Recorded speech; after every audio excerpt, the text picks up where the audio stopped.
Hello and welcome everyone to another inventRight webinar, Master the Art of Licensing. My name is Andrew Krause. I co-founded inventRight with Stephen Key. We're both over there on the left. Stephen's the guy with the glasses. He's not with us tonight. I'm the guy just to the right of him. And we've been coaching and mentoring inventors for the last 21 years to license their products. Licensing means you rent your idea to a company and receive royalties for every unit they sell. So during this fun little pandemic thing that we got going on, we've been doing live webinars almost every single Thursday for you guys for the whole inventing community, and they're completely free. And we've been having some great speakers on. We've had CEOs of some major companies. We've had a lot of experts. And tonight, we're going to have Kevin Prince on, and he is the founder of Quick Patents. He's a patent agent, and he's going to be talking about design patents, which my guess is a lot of you don't know a lot about design patents. So Kevin's going to talk about when they make sense, when they don't make sense. You're going to learn. I think this is one of those webinars, I think a large percentage of you are going to learn a lot more than you thought you would learn. A lot of you probably know a fair amount about provisional patents from watching Stephen and I ramble on YouTube or elsewhere, but design patents, I think Kevin's really going to enlighten you. And Kevin, he actually co-founded the Orange County Inventors Group. He is a very inventor-friendly guy. I wouldn't say that all patent attorneys or agents are, to be honest with you, but Kevin is. He's really cool, and it is amazing. He kind of makes good on his Quick Patents name of his company, because I've seen him turn around patents incredibly fast, which a lot of patent agents attorneys can't do. So anyway, without further ado, welcome, Kevin. Well, thank you, Andrew. Great to be here. So this is going to be a great one, man. Do you do a lot of design patents? I do. I specialize in design patents. I like them. I think there's a lot of bang for the buck there, and I think they're underutilized. And so I market for design patents specifically, although I do, obviously utility patents as well. But I have done a fair number of design patents by now, and I just think there's a lot of benefit if it makes sense for you. And we'll go over, when it makes sense and when it doesn't. Got it. I want to remind people of two things. There is a handout of this entire presentation. If you look in the handouts section of the GoToWebinar control panel, you can download this whole thing. So if you want to do that, do it before the hour ends up, or just do it now if you want it. And you can type your questions into the GoToWebinar control panel, and we're going to try to do at least 10 or 15 minutes of Q&A at the end. Kevin has a lot of slides to go through. He's got a great presentation. So I'll just let you take it from here, Kevin. All right. Well, yeah, there's all my contact information. And if you don't get a copy of the slideshow, you can shoot me an email and I'll send it to you as well. It's about 9 megabytes. So if you're on a dial-up or something, you might not want to click it, but I think most people can handle that by now. Anyway, go ahead and go to the next slide.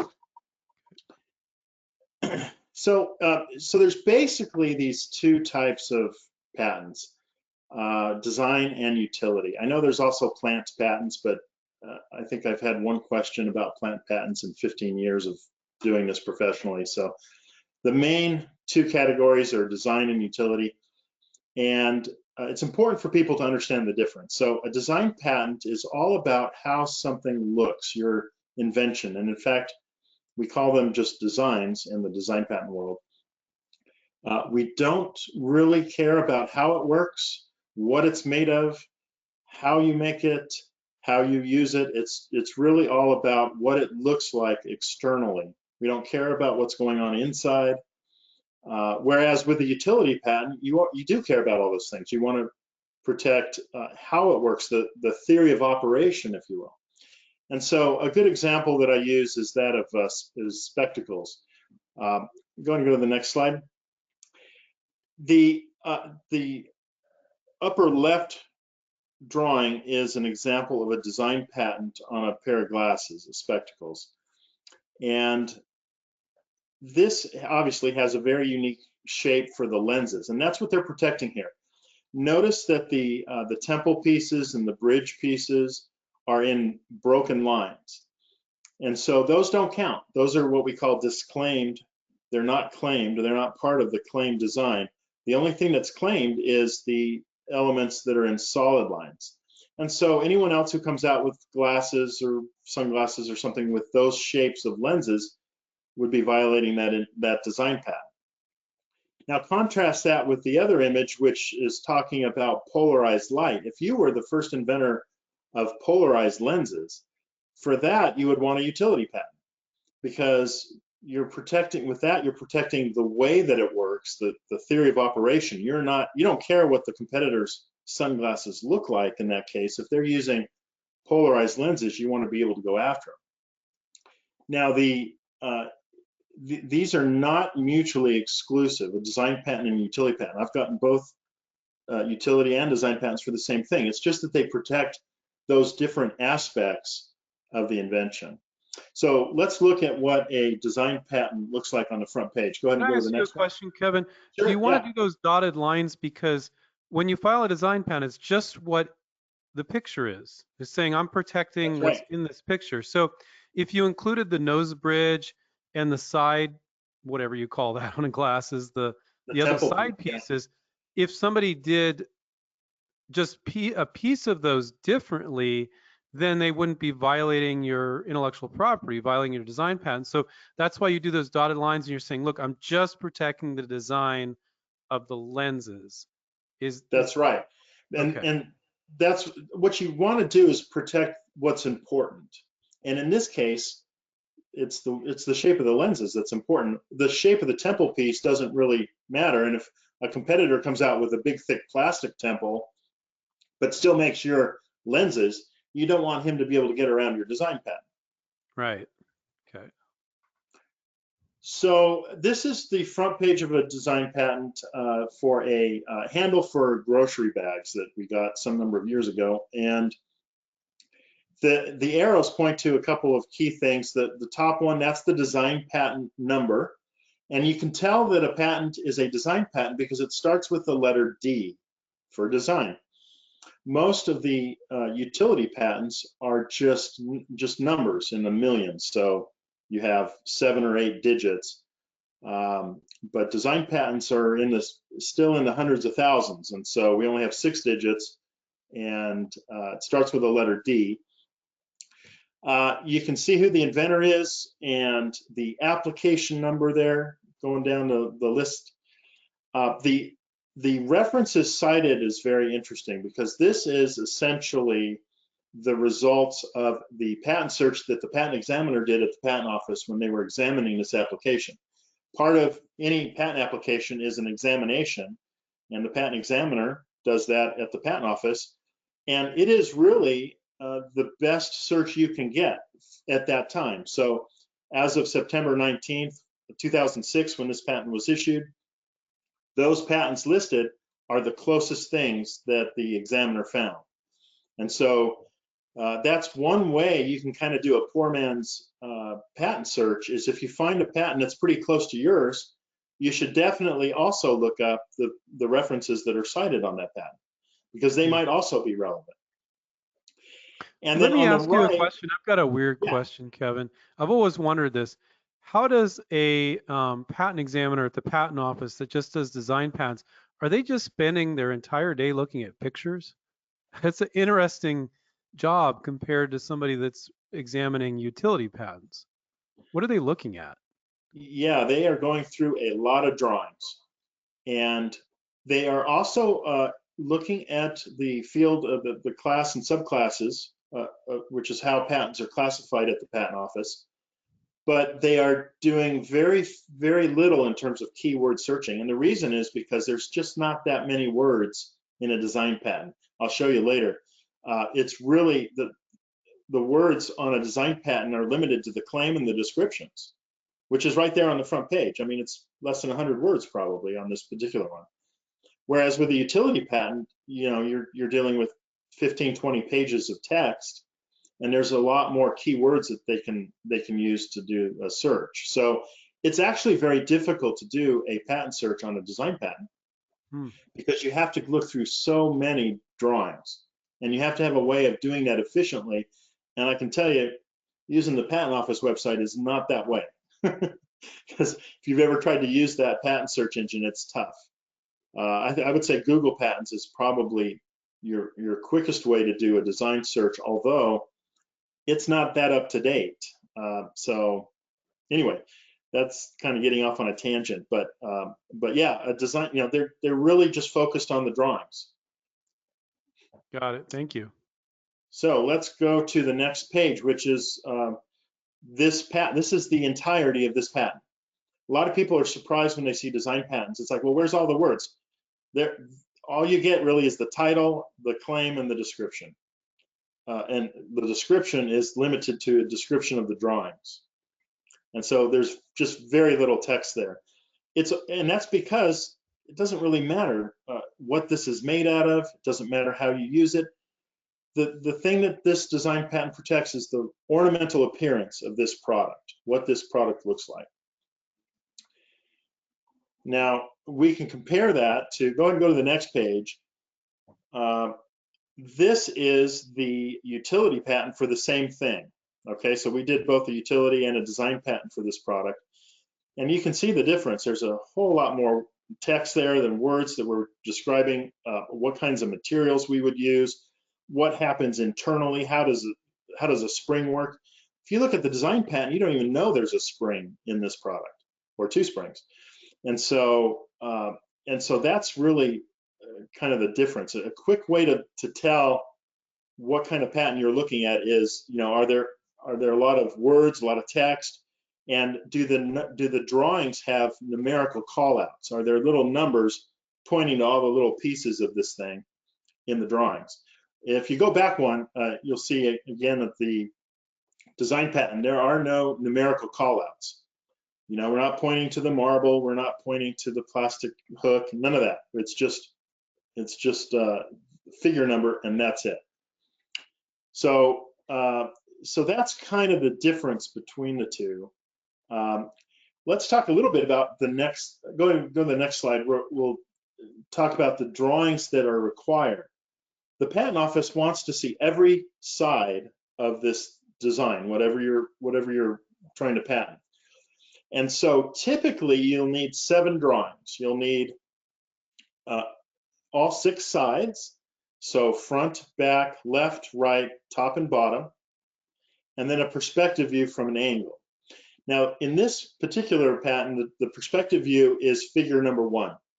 That's from an angle. It's kind of showing the top and the front. And figure 2 is, I believe we call that a side view. We don't have to show the left and the right when they're the same, or when they're mirror images of each other. So we only have to show it once. So that's why you don't see both the left and the right. Figure 3 is the top view. Notice that the ABC store is written in broken lines. So any store name could go there, or nothing could go there. That's one way that we can make things that are optional. Figure 4 is a front view, and it's also the rear view. And so again, we don't have to repeat it. And then figure 5 is the bottom view. So on this particular application, or this particular patent, we only had to have 5 views, but most require 7. And in fact, sometimes you have to have a lot more if you have different configurations, like things that are open or closed. You'll have to show the drawings of each of those. And these drawings, if you can see all the detail on there, there's a lot of shading. Every surface has what we call contour shading. We have to show how that surface is contoured so that it's a full disclosure. If we had a surface that was blank, we didn't have any kind of shading in it, they wouldn't know if it was concave or flat or convex. They might know if it's convex, if it's sticking out of the side in one of the other views, but they certainly wouldn't know if it was concave or flat. So every surface has to have some kind of a contour shading on it. And that's unique to the US practice. In China, you can't have any surface shading, which is kind of interesting. But so Kevin, that brings up the question with design patents. The drawings need to be done in a very specific way, shading in a very specific way. This yeah. is not something people can do themselves. Is that correct? Or Am I Well, wrong in that? they could if they're good at drafting and they understand how to do design patents. Hmm. If you're going to hire a patent draftsman to do a design patent, you want to make sure they have a lot of practice with design patents, because what happens is, if you're just starting out as a draftsman, you're going to make some mistakes, and your patent attorney or patent agent may not even know, may not even catch it, and so you'll find out, a year later that there was some problem with your drawings when the patent office examines it. And Hmm. that can be a real problem. You can have your drawings that you're sent in, they can be fatally flawed if they don't do what they're supposed to do. Um, and so that's why I also have a former design patent examiner on staff. He looks at all of my drawings, and he always catches something. I mean, I miss stuff, and he catches it. And so it's good Wow. to have also a couple of pair of eyes on it, because people who know what they're looking at in terms of design patents, it's good to have them review it, because there's a lot of things that can be wrong with the drawings, and they look good to the average person, but they're actually fatally flawed before they're even filed. So the So answer that's good is that advice. they're very particular about how you do the drawings, correct? Oh yeah, the examiners find every little problem, and Right. they're very detail oriented. It's amazing what they find. Now, this is an example of a utility patent drawing. We actually used some of the design patent drawings for this utility patent, because you can't go the other way typically, because the design patent drawings are more detailed. But we just took our design patent drawings and then we exploded them apart and drew the other pieces in there. And so anyway, this is a kind of a larger example of how um, the utility patent has to have everything called out, every little piece that you're talking about in the detailed description of the invention. You have to have a call out number, and you have to be referencing that when you're talking about, the spring 150. It's important that those are all labeled. So anyway, that's a quick way to see the difference if you're looking at two different patents. Now, like I said before, I like design patents. In the last decade, we've filed right around 24, actually probably closer to 2,500 now.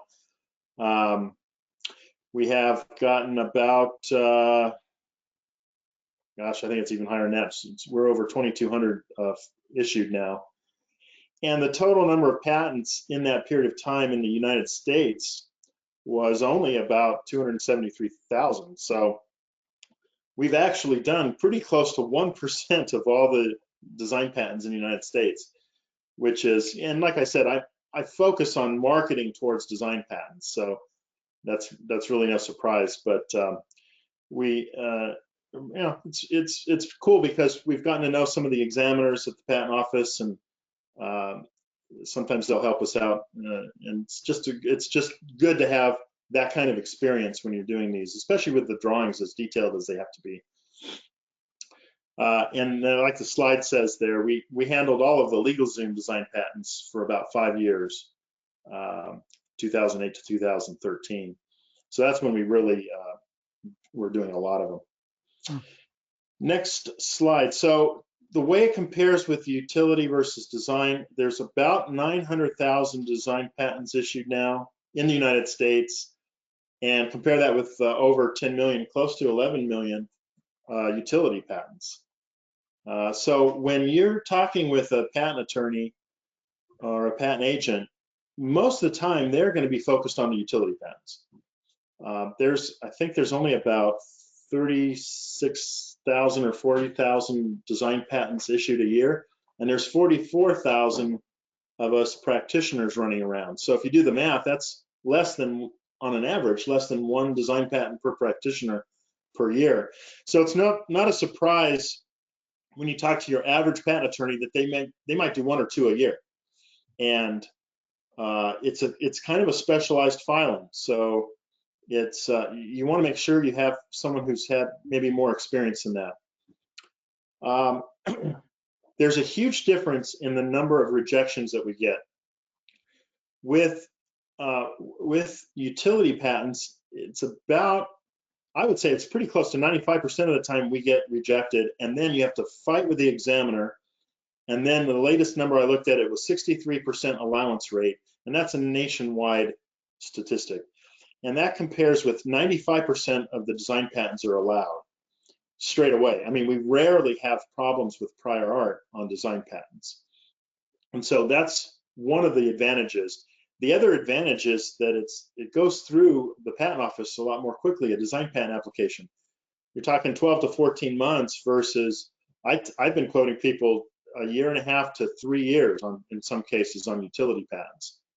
So in the meantime, your patent pending, which may be great, but it is nice to know that that you are going to actually have a patent at some point, and it may be the case that the design patent is the first arrow that you have to shoot at your competitor, which is why if you have something that you think is going to get knocked off real quick, and someone's just going to make a copy of it in China and stick it on Amazon, it might be a good idea to file a design patent, even if you weren't thinking about doing that, because that design patent may be the first thing that you can use to enforce your patent rights.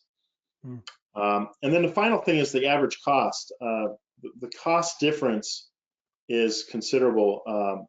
You're talking about, on the low end, if you're a micro entity and you're paying the lowest fees at the patent office, it's just over $1,500 from start to finish on a design patent. And that's for 15 years of protection. So that's like $100 a year versus a utility patent by the time you add all the maintenance fees and all of the back and forth arguing that you have to do with the examiner, you can be well into 5 digits. And so there is definitely a cost difference there. Go ahead and go to the next slide. An interesting point that because design patents issue faster, that you have some sort of protection, because when you file a utility patent, it takes 1 to 3 years for it to issue.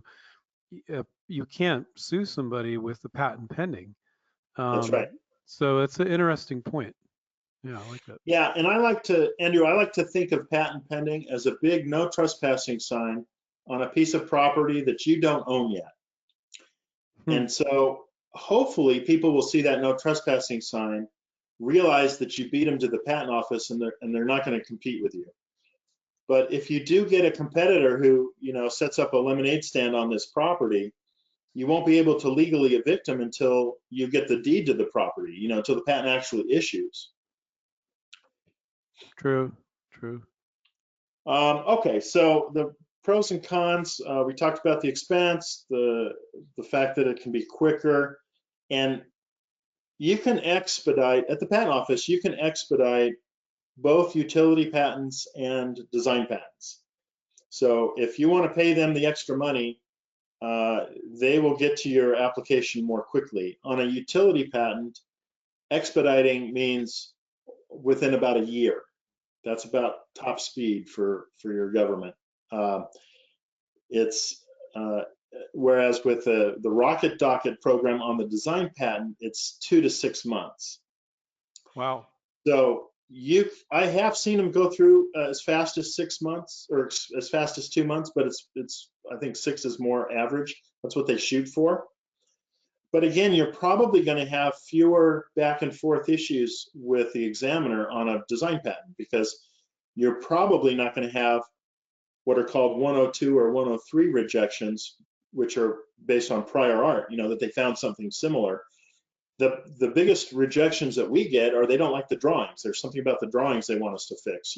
Figure 5 doesn't match an element in figure 1 or something. And so we have to make that change and send it in.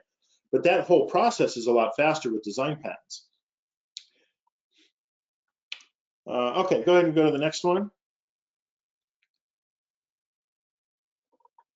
Now this just shows you an example of one that we got last year, where we filed it in January of 2019, and this patent was issued in July. This was a rocket docket case. And so, if you're interested in how much time the patents are taking to get through the patent office in your field, you can look up some recent patents in your field that are similar, maybe by doing a patent search, and compare the filing date and the issue date.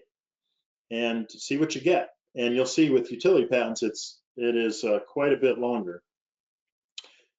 Okay, next slide. We already talked about the better chance for allowance. But again, the allowance, 63% of utility patents, that's after you've argued with the patent office, more than likely. Maybe one time out of 20 on a utility patent will you get a notice of allowance as your first response. You know, they approve everything.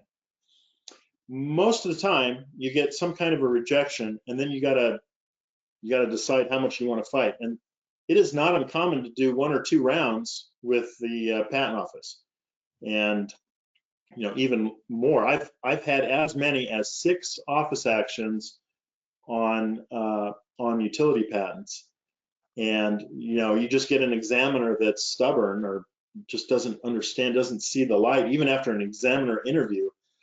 And if the client is willing and really needs this patent, then you really have no choice. You got to keep arguing. And by the time you get to 6 rounds with the examiner, at that point you have to appeal it to the Patent Trials and Appeals Board, and that's a whole nother, you know, 2-year long process. So anyway, a lot less hassle with design patents, which you know, which is obviously a good thing. So go ahead to the next one. Now here, so it's a good question is, so what about the 5% where you do have a rejection? And I thought this example was good. This is a patent that we got earlier this year on a pool ball rack.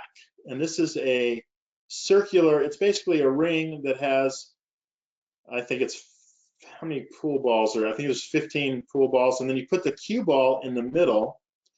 And then the idea of the game is that you have to keep the cue ball in the middle while you hit all the other balls in. I hear it's pretty challenging.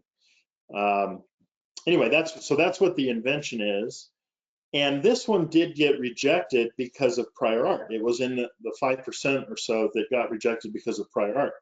And if you go to the next one, the next screen, you'll see that the reason they rejected this was because of a hose reel. This is a garden hose reel for your backyard, and it is a utility patent. You can see the patent number down there. And the examiner said, you know what, that ring looks very similar to your design. What? Right, exactly. And so a lot of people are confused about, well, how, you know, this has nothing to do with pool or games or billiards. How can they do this? And the answer is, they don't care what you're using this for. They don't care that this is a billiard game or a billiard ball rack. They only care about the way it looks, the design. And so in this case, the client said, well, we got to fight this. And so we did that. We fought that. And we, if you look at the next screen, actually go to 2 screens ahead. I responded with lots of language why this is completely ridiculous, this rejection. The piece that the examiner was pointing to is not even a separate piece. It comes with part of the hub of the hose reel. And, you know, go to the next slide. We had to make some, you know, we made as many arguments as we could. We talked about the margin, you know, the margin on the holes versus the edge of the ring was quite a bit different and resulted in a different look. And go ahead and go to the next one. You know, we scaled them up together, and we did a lot of arguing that the apertures were spaced differently and so forth. And so the bottom line of that was that we were able to overcome that rejection. But go to the next slide. Then the examiner found an umbrella stand that looked somewhat similar. And so you can imagine, like you said, Andrew, you can imagine how difficult their job is, because who would think to look under umbrella stands for something that has to do with a billiard ball rack, right? But there it is. And so Well, that brings up the question, how important is class and subclass with design patents as opposed to utility? It's well, even with utility, it's not all that important. It's just for classification purposes. Mm-hmm. The protection is not within the classification that you're Yeah. in. And in fact, the protection that your patent has isn't even based on its title. It's really Mhm. based, in the case of a design patent, on the appearance of what you have. And in the case of a utility patent, what your claims limit limit the invention to. So in this case, with a design patent, the claim is the drawings, and so we had this issue. And so go ahead and go to the next one. She also found a Somebody typed in, Eric typed in, are these patent examiners robots? Question mark. yeah, during some examiner interviews, I've wondered. But yeah, well, let's just suffice it to say that they're very detail oriented. Uh, I don't even know what this thing is. It's another design patent, but she said the examiner said that this was similar as well. And so what we did instead, my client's like, well, is there any way to get this thing approved? And one of the things that we did, if you go to the next slide, you'll see the drawings that we submitted for Figure 2, which was a perspective view of the bottom. You can see there's 3 little standoff feet. This thing doesn't just lay flat on your pool table. It's elevated a little bit by these 3 feet. Now, we put the feet in broken lines because I didn't want some competitor coming along and just changing the feet and saying that he was getting around the design patent, right? So we initially submitted this with the feet in broken lines and the things that are important in solid lines.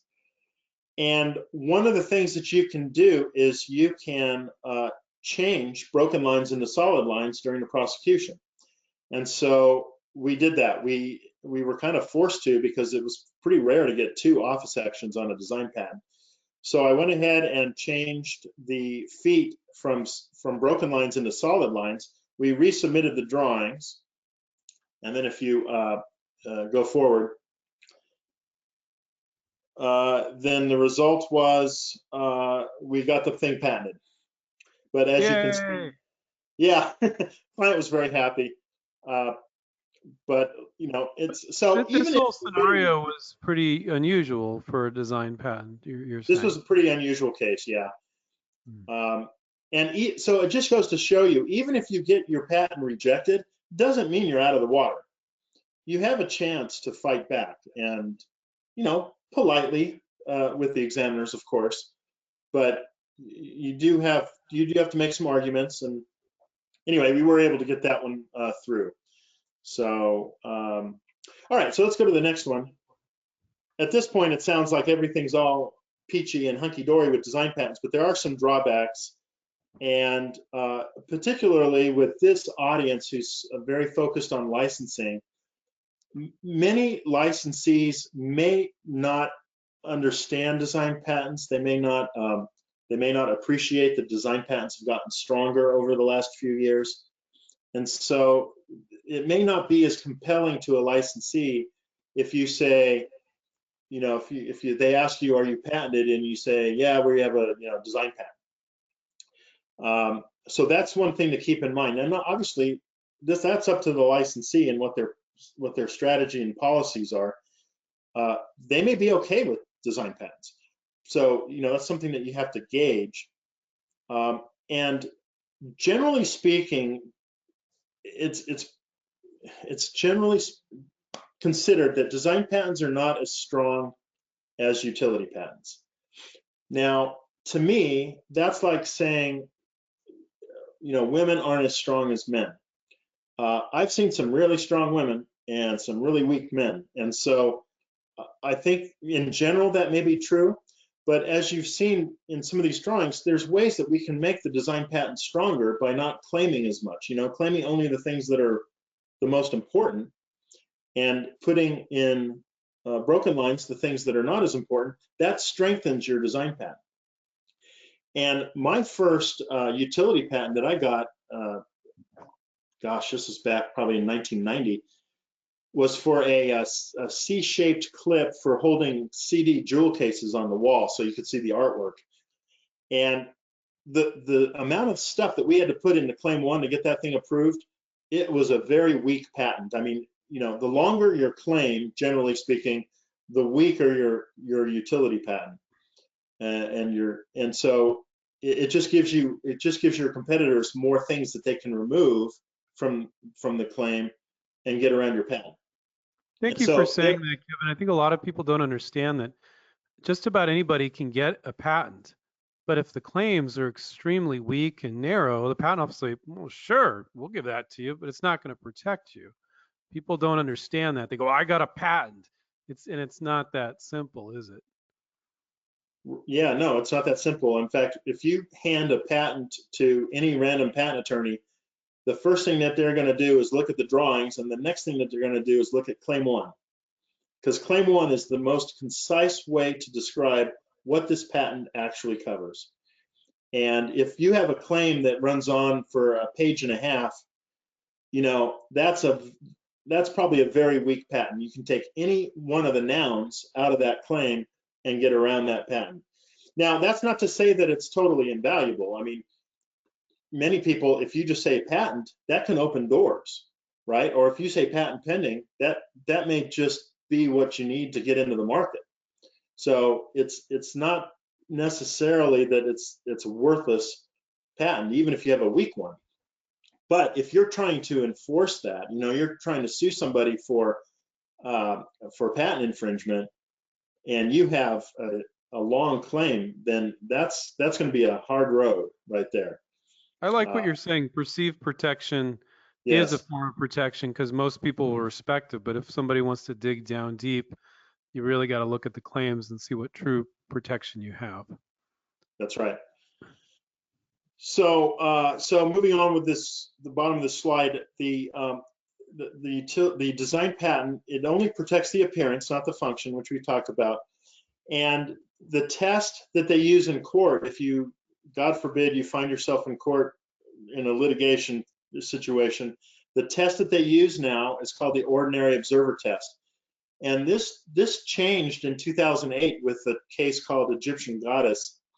And it used to be that, any old little change on a design patent or on a product could be used to say that you're not infringing that design. And so design patents used to be very weak.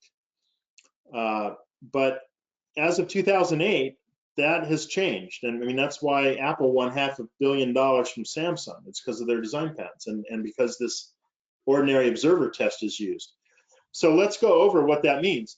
Go to the next slide. We're going to talk about the Crocs shoe case, which was in 2010. Everyone's probably pretty familiar with Crocs. Here on the left, you can see the patent drawings that Crocs had on their design patent. And on the right is a knockoff from China, and you can see that the holes are different, and the pattern that they make on the front is different, and the strap going around the back of the ankle is a little bit different. But when the judge looked at this, he said, would the ordinary consumer think these are the same? I mean, the difference is really, the ordinary consumer is going to look at the orange sandals on the right and think that those are Crocs. And so it has to be different enough that the ordinary consumer is going to think, hey, that's a different product, or it's coming from a different source. And so little changes are not enough anymore to get around a design patent. So is this what has strengthened the design patent and the reason why they're becoming more heavily used these days? Yes. And no one likes design patents more than Apple. Go to the next slide. I think everyone's heard about this case. Apple versus Samsung. You can see they're using dotted lines in the areas that aren't important. And they didn't think that round button on the iPhone was that important, at least to claim it in this design patent. And so in this case, the ordinary observer test, the court found that Samsung was infringing. And so now I heard that they settled, and they probably settled for something less than $500 million, but it wasn't 20 bucks. It's going to be Wow. significant to Samsung for sure. Huh. All right, go to the next slide. We'll go through these pretty quick. We kind of touched on this already, the views that are required. So go ahead and go to the next slide. This is a design patent that we did for a pair of pants. With apparel, you almost only have the option of design patents because pants are going to work like pants pretty much all the time, unless you have something new that's functional. But zippers are well known. And so for this one, we thought, well, a design patent is going to be the best way to protect this. We have the front and the back is figures 3 and 4. The left and the right is figures 5 and 6. Believe it or not, the Patent Office considers figure 5 a left view, because if you're looking at the front of it, that's the side that's on the left. So that's how they measure it. Figure 7 and 8, figure 7 is a top view. It's as though an invisible person or a ghost mannequin, what we say is a ghost mannequin is wearing it. That's how we like to do the drawings. And then, so those are all 6 sides, and then we have the perspective views. Go to the next slide. And I just want to say nice bell bottoms on that one. That's all I. Yeah, go ahead and go to the next slide. Okay, and then we did figure 1 is the perspective view. I like to show it in use, but again, we're not claiming the girl, as pretty as she is, that's environmental matter. And so we put her in broken lines. And then we also did a perspective view showing that the legs in this are separable. And it kind of talks a little bit about function in this case, but that has a particular look. And obviously, if you get rid of the legs, now you have a pair of shorts. So go ahead and go to the next slide. We're talking also, I mentioned a little bit about different configurations.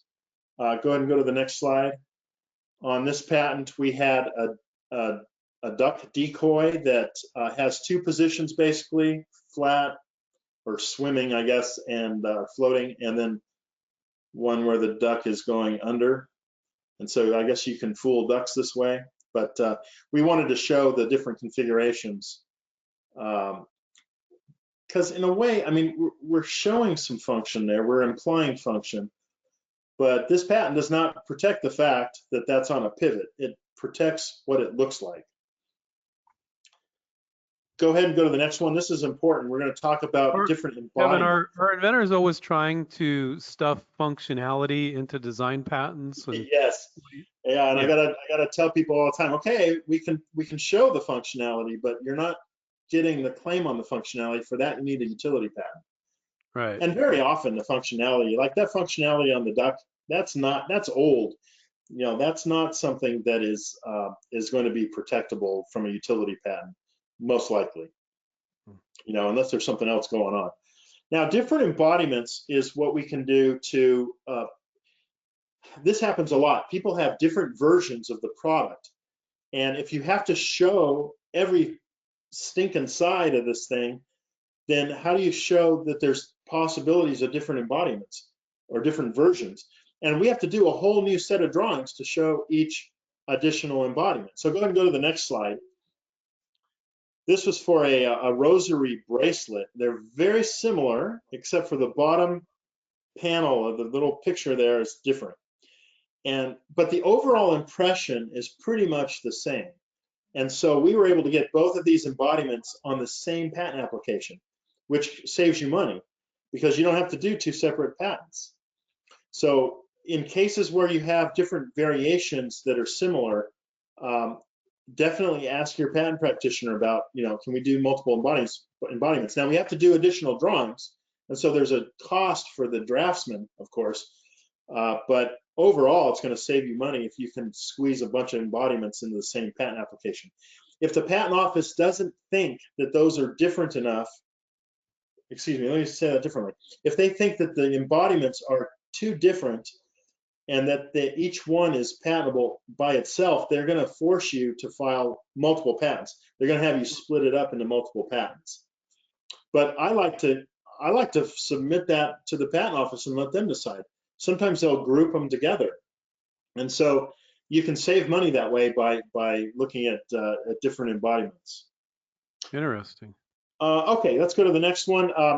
This is kind of boring. This is how we describe the drawings. Go ahead and go to the next one, the claim. The language on the claim is fixed by the PTO. Unlike utility patents, where your patent practitioner has to come up with a language for the claim, the design patent, the language is already there. It's I claim or we claim the ornamental design for a blank, that's the title, as shown and described, period. That's it. That's all we can say for the claim. A lot of people say, why is the claim so, so short? And it's, like I'm doing a bad job. It's like, well, I'm sorry, my hands are tied on design patents.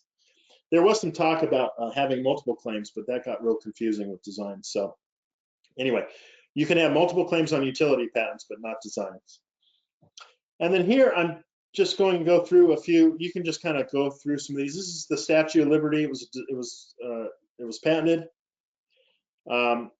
Here are some drawings. I just like them. I think that they're the artwork. I mean, here's the thing with patents. The draftsman isn't listed. They're anonymous, and yet some of these guys are just incredible artists. I mean, some of these patents I've seen.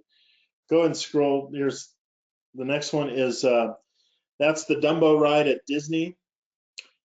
I just like that one. This is a watch that shows what's called oblique shading. So the shading on the glass has to be done a particular way to show that it's transparent. And then you can see just a lot of very fine shading details on that. It's just a good example. This one is stippling. It's called a stippling shading pattern. It's just a different style, and it's acceptable to the patent office. Next page has another one that's similar. So as long as you do the stippling right, which takes a long time with a pencil, and I don't know if there's a real easy way to do it with computer, but there are examples of stippling used in all sorts of design patents. Here's one that we did. This is a hat that you wear when you're walking around the Golden Nugget Casino, and it's now color isn't included in design patents normally. The patent office is still in the 19th century as far as using color on drawings. So you just have to, in this case, we don't do a drawing, we just have to do a screen on a very high-res photo. And so that's one that we got through. Here's another one. The next page is, this one we ended up having to do with color because it was just so hard to see the detail in black and white. And this one was a challenge to get through, but we finally got it through. We ended up having to resort to color to do it. Go to the next slide. This is one where we use a special kind of shading. If this is a fence post where the very top has a violet color, and because the patent office doesn't like actual color drawings, many times you can just shade it a particular shading pattern to designate a particular color, and that is the shading pattern for purple. And if you go to the next screen, there's a shading pattern for each color. Wow, I didn't know that. Well, yeah, I'll go to the next screen. You'll see there's not that many colors. Down at the bottom there are the color patterns that you use. And the next slide is just a piece of jewelry that we did. Obviously, there's no utility in jewelry, so you have to do a design patent for jewelry. That's a pendant. Next one is the design patent we did for Squatty Potty. You might have seen Squatty Potty on Shark Tank. She started with design patents, and we did all of her design patents. Next one was also on Shark Tank. This was the Cool Box, which was a toolbox that has a built-in Bluetooth radio and some other goodies. I don't think they got funded on Shark Tank, but they did end up getting, through that notoriety, they ended up getting a deal done outside of Shark Tank. So you might see that in the stores. This is one of my favorite patent drawings. This is from the 1800s. And so obviously well before computer, right? So this was done by hand. And I can't imagine how many hours this took, I mean, can you imagine trying to, and what if you make a mistake? Then you got to start over, or it's just amazing, some of the artwork in some of these older patents. Go to the next one, that's even more detail. The next one's design patent 14,000 in 1884. Just really cool stuff. In fact, I liked these design patents and some of the, when I was doing a lot of searches for LegalZoom, I just ran across all these really cool patents. And so I collected a whole bunch of them and I stuck them in a kind of a coffee table art book. And then I did a Kickstarter campaign for it, and I was successful. I raised over 10,000, which was the goal. And so it was a fun project to do. It's just a bunch of really cool patent artwork. And I really actually made it for patent attorneys to have in their lobby so that their clients can be looking at something when they're, waiting for the attorney to be done with their phone call or whatever. So that was kind of the goal on that. And then a few years later, I did playing cards with some of these drawings on them as well. And that was a successful Kickstarter. We got $23,000. And so I was able to do 4 different decks. The blue one is the patents that were in my book. The red deck is all famous patents, things that you would know, like the Rubik's Cube and Monopoly and just, the Segway scooter, things that most people know about. The green deck was for anything to do with amusement parks and roller coasters and fun things like that. And then vehicles was the purple deck, anything that moves you, from airplanes to hot air balloons to just all sorts of different things. So I don't even sell these anymore. I think you can probably find them on Amazon. There's a local guy who bought a whole bunch of them. So anyway, it was a fun project, and that's it. That's all I have. Go to the next slide and just see. That's one of my favorite patents. I think I featured him as the Joker in some of the decks. So anyway, I'm happy to take questions now. That's a lot of fun. Thank you so much, Kevin. That was a blast. We got some questions here. Let's jump into it. Let's see. Eric said, could you use high resolution photos for any design patent? I think that might be based on the fact that you said one of them you put through a filter. Yeah, I think it was the hat, wasn't it? Yeah, they don't like photographs as a general rule. If you have to have a photograph to show certain contours or something, you can do that. I know that the car companies do that a lot with like a fender design that has particular contours that would just be difficult to do with line drawings. So you can do that, but man, you gotta, the problem with photos is if there's something that you did wrong with the angle, I don't know how you fix it. Whereas with line drawings, if you have a problem a year later when they're examining it, you can usually go in and fix that pretty easily. You're just using Illustrator or something. So I think that you certainly can use photos in some cases. What I think is probably a better idea is to do your line drawings like you normally would, but then submit the photos as an appendix, and that way you can still use those if you need to. And you have to file those on your filing date. You can't file them later because that would be considered new matter.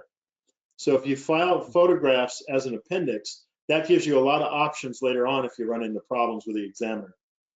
You're definitely an expert on design patents. So I don't know if you'll be able to answer this one in any level of detail because we don't have enough time, but John asked a good question.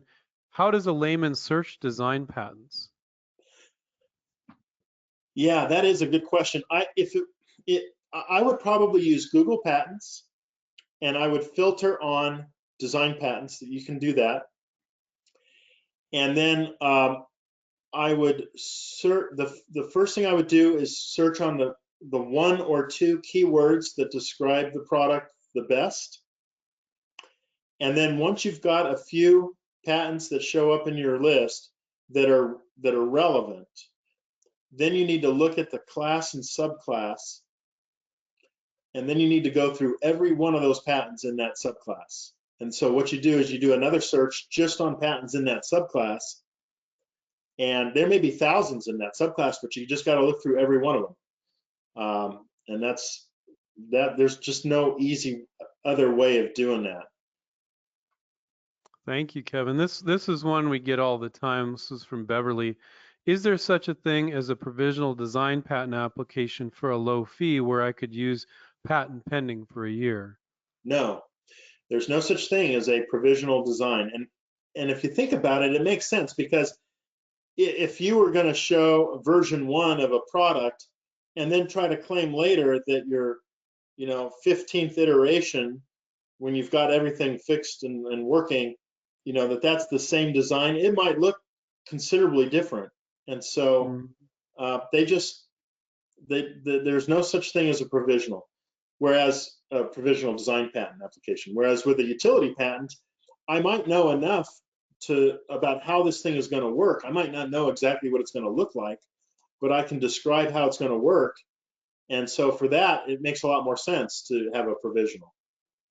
Yeah, and you can add new matter to your full utility and then reference the provisional. That makes a lot of sense. I've never heard anybody describe it that way, Kevin. That was very nicely stated. Let's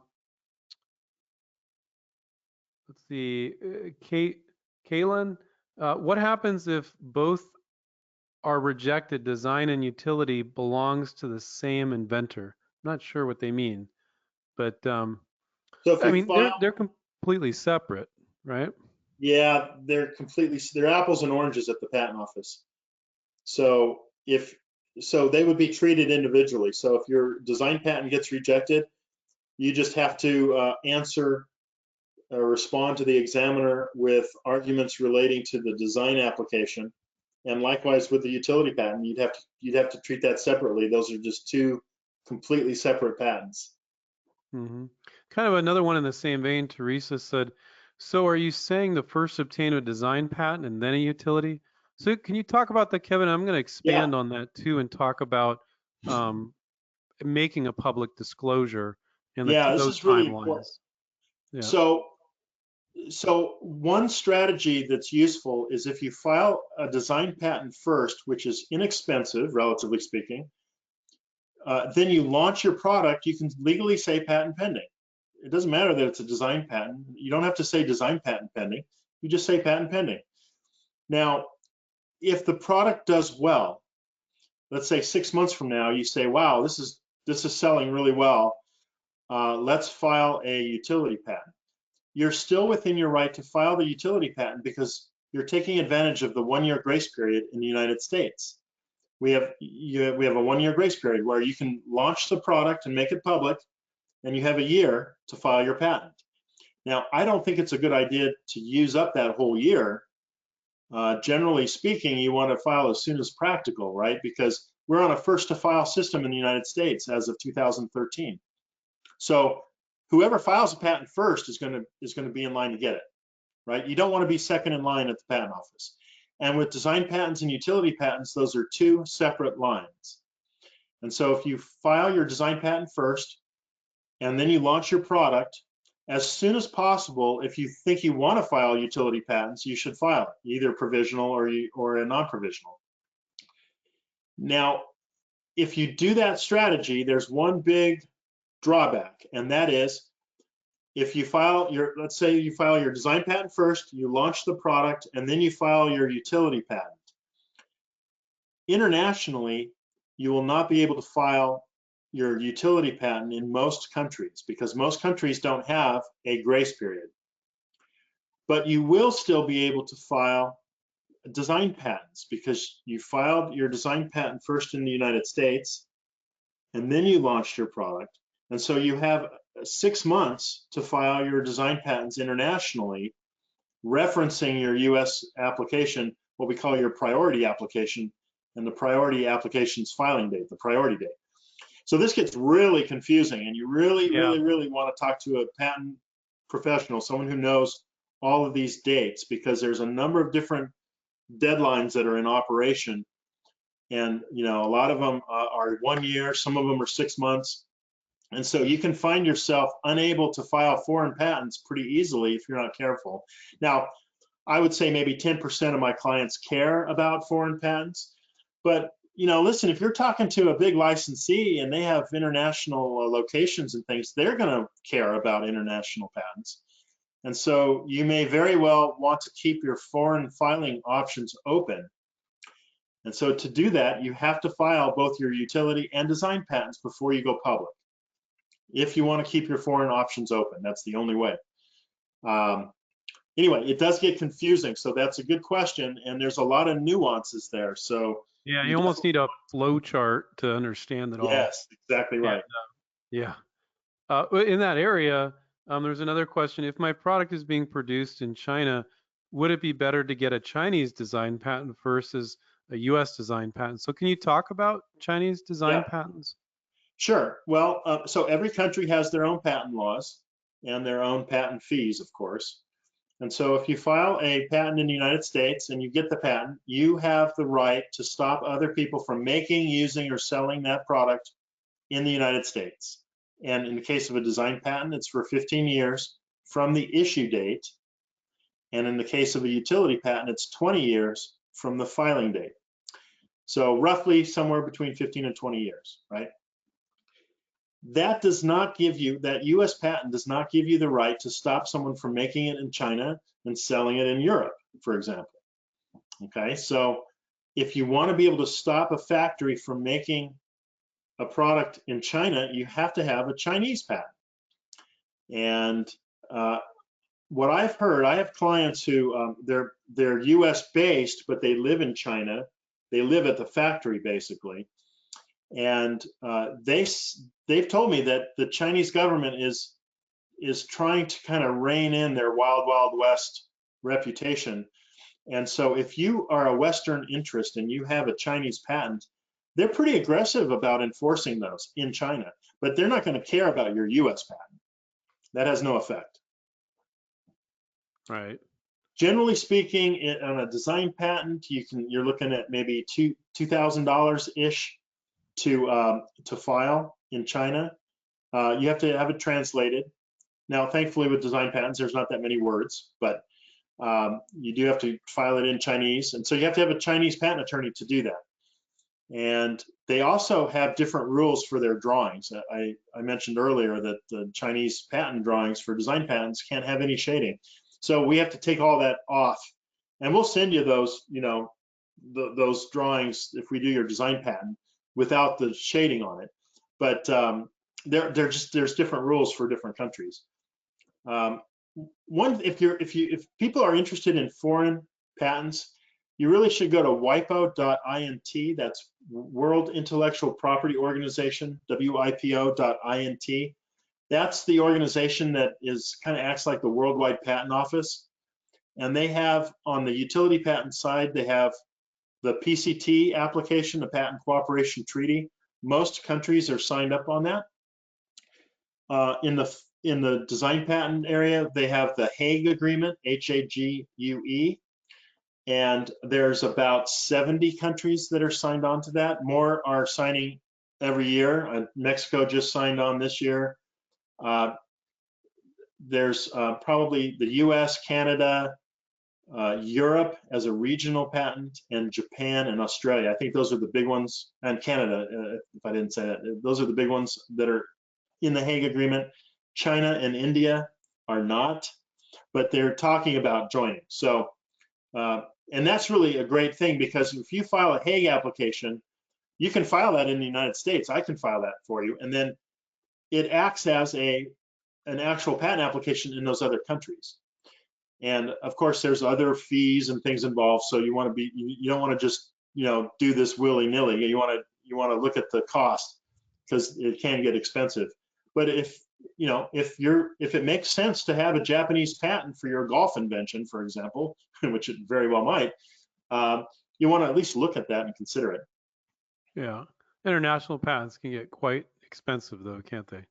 Absolutely. And especially because most countries have yearly or bi-yearly annuities. In the United States, we call those maintenance fees. on your utility patent in the United States, there's 3 maintenance fees, and it's thousands of dollars to keep those patents in force. Worldwide, most countries, they hit you up every year. Wow. And by the way, design patents in the United States do not have any maintenance fees. So that's Nice. another benefit. Yeah, that's great. So this is a common belief, and so if you could address this, isn't it quite easy to design around a design patent? I'm sure you've heard that before. Yeah, So if you're taking into account the ordinary observer test, absolutely, it is possible to get around a design patent.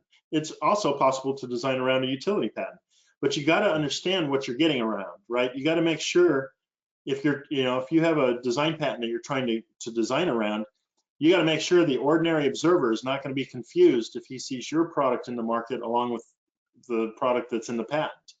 You know, do they look so close that there would be confusion caused in the marketplace, like whose is whose? You know, what product belongs to what company? So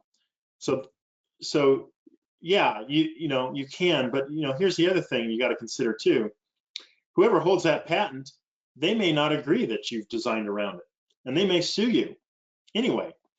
And you might think you have a slam dunk case, and maybe you do, but the idea of litigation is really not appealing. So if there's a patent out there that's similar to what you want to do, I always suggest licensing it from the guy. Let's all be friends. Right. Licensing rather than suing. Yeah. So what I've learned is that as of 2010, design patents became stronger than before. Is that accurate? 2008. It's the Egyptian goddess 2008. case. Yeah. I'm sure you like the Egyptian goddess case, don't you? Because your I love business is, I bet you do. And I bet inventors do too. I think it's great. One of my good colleagues is Bob Oak. He's the guy who litigated that. And so I've learned a lot from him on that case. Would it be fair to say that there are definitely some products that would make no sense to get a design patent and other products where it makes sense? I mean, does it make sense for every product? No, absolutely not. Like a chemical composition, there's no design there. It's a formula. And so you got to go with the utility patent on that. I even question whether it's really wise to try to get a design patent on an interface screen, the graphic user interface. Google got a patent on their homepage, a design patent on their homepage. And I just wonder, how many competitors, I guess maybe a competitor might try to, use their goodwill and kind of capitalize on that. So that's probably why they did it. I don't know. You still want to ask the question, is it worth the money that you're spending? Are you going to get that money back? That's the question you always got to ask. Are you going to get that money back, or is it just so you can have a plaque on the wall? Well, it's the same as utility patents. Would an appropriate question be, if the look of this product, if the way it looks is going to protect my device in some way, then would it be worth doing? Because, I mean, it's the same thing, even with the utility patent. If you patent this one way of doing it and there's 10 other ways that are just as good, well, then the utility patent's useless. And it's the same thing with the design patent. You can protect one look of it, of the design, but if there's 10 other ways of doing it that are going to function just as well, then it's not going to be very useful. So you could say that people say that all the time about design patents, but it can be true of utility patents as well. Is that accurate? Yeah, that's true. And it's funny, I often have to tell clients, it's like, well, this is going to be a real easy design patent to design around because it's still going to be able to work the same way, but it can look any which way, right? And so on the other hand, there's like the car air freshener comes to mind. You could make a car air freshener that hangs from your rear view mirror in any shape, right? But for whatever reason, the pine tree shape really took off. And so there's a case where, well, maybe the design patent was valuable. So yeah, you definitely want to ask, are you going to get the money back? Is it worth doing? Is it super easy to design around? Or like in the case of Crocs, they have a very distinct look. And that's what they're trying to protect. They're trying to protect that ornamental appearance. Cool. Well, I don't have time to read off all the thank yous here, but John wrote in, this was one of the best webinars so far. Great talk, thanks. So, Kevin, we've had some CEOs of some major corporations come on, so that's a pretty cool comment from John there. Well, thank you. So, Yeah, that's very yeah, nice. yeah. And and then Kieran, that's been very helpful. And now everybody's typing in more thank yous. Kieran, thanks. Been very helpful. Many thanks to both of you. Beverly, this was a great webinar. Have never heard designs patents covered in this detail before, and loved the playing cards. I agree. This is one of the best ones ever too. Jess, very informative. Megan, very interesting and informative. Thank you. I learned a lot. Um, Andrew, thank you very much. Dimitri, thanks to Kevin, he has gotten me 5 issued patents and Uh, of 6 attempts. Oh, you didn't get one for him, man. Dimitri wrote that. Dimitri, yeah, that was a crummy invention, Dimitri. That one we couldn't get. There you go, Dimitri. He's poking you right back in the eye. Anyway, there's a ton of thank yous in here. I don't have time to read them all, but Kevin is. I have to say that all patent attorneys and patent agents aren't what I call inventor friendly. They don't always tell you what you need to hear. They'll just, it's like a patent mill or what have you. Kevin is a very inventor friendly patent agent and just a good guy. So I just wanted to give you a little plug there, Kevin. I That's just appreciate the kind words, Andrew, and I appreciate all the stuff that you do for the inventor community. You guys are just killing it right now. thank you. I appreciate that. And I really liked all the great questions you guys had. You guys have some great questions. You're a really smart audience. And I just want to remind everybody to take care, keep inventing. This will be our last free webinar for December. We'll be coming back in January.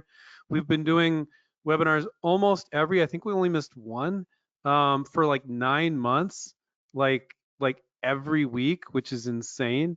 So we're going to take a little bit of a break in December. We're going to come back in January. And I just want to remind everybody to take care, keep inventing, and we'll catch up with you guys next time. Good night. Good night.